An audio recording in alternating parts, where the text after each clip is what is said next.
최고위원회 시작하겠습니다.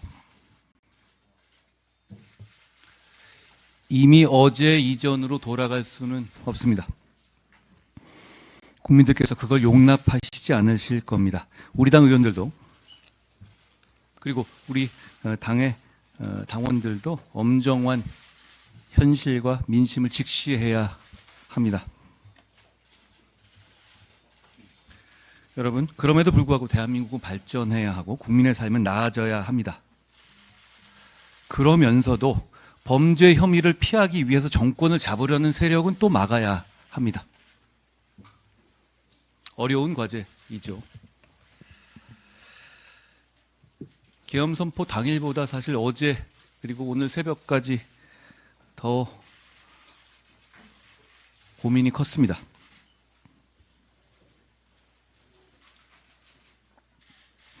당 대표로서 이번 탄핵은 준비 없는 혼란으로 인한 국민과 지지자들의 피해를 막기 위해서 통과되지 않도록 노력하겠습니다. 그런데 대통령의 위헌적인 계엄을 옹호하려는 것이 절대 아닙니다. 저는 계엄 선포 최초 시점부터 가장 먼저 이번 사태에 대한 국민의 분노와 애국심에 함께했고 앞으로도 함께 할 것입니다. 대통령을 비롯해서 위헌적 계엄으로 국민을 불안하게 하고 나라에 피해를 준 관련자들은 엄정하게 책임을 져야 합니다. 어제 대통령을 면담했지만 대통령의 이 사태에 대한 인식은 저의 인식과 그리고 국민의 인식과 큰 차이가 있었고 공감하기 어려웠습니다. 대통령은 민주당의 폭거 때문에 어쩔 수 없이 비상계엄을 한 것이다 라고 말씀하셨습니다. 민주당의 폭거에 대한 문제의식은 저는 같습니다. 그렇지만 민주당의 폭거는 극심하고 반드시 심판받아야 하지만 위헌, 위법한 비상계엄을 합리화할 수는 없습니다. 일단 오늘 즉시 이번 사태에 직접 관여한 군 관계자들을 그 직에서 배제해야 합니다.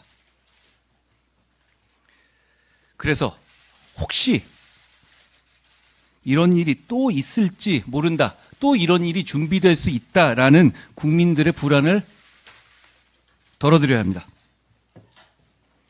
이런 위헌, 위법한 계엄에 관여하면 즉시 처벌된다는 것을 보여서 군을 안정시켜야 합니다.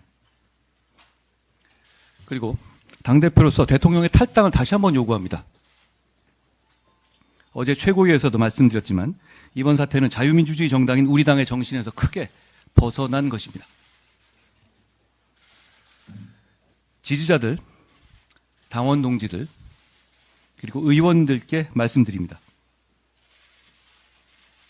제가 책임지고 앞장서서 이 사태를 수습하겠습니다. 그 과정에서 대한민국의 정치인으로서 민심도 생각하고 보수 정치인으로서 지지자들의 마음도 생각하겠습니다. 저에게 그 임무를 맡겨달라는 말씀을 드립니다. 정말 어려운 과제지만 국민만 바라보고 가겠다는 말씀 드립니다. 한 가지 좀 부차적인 것인데요. 주로 우리 당에서 의총에서 당론이 결정되는데 당대표가 사전에 알지 못하는 경우가 대부분입니다.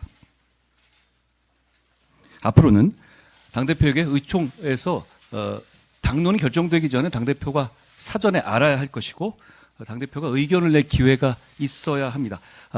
매번 당대표 모르게 당론이 결정된다는 것은 저는 문제가 있다고 생각합니다.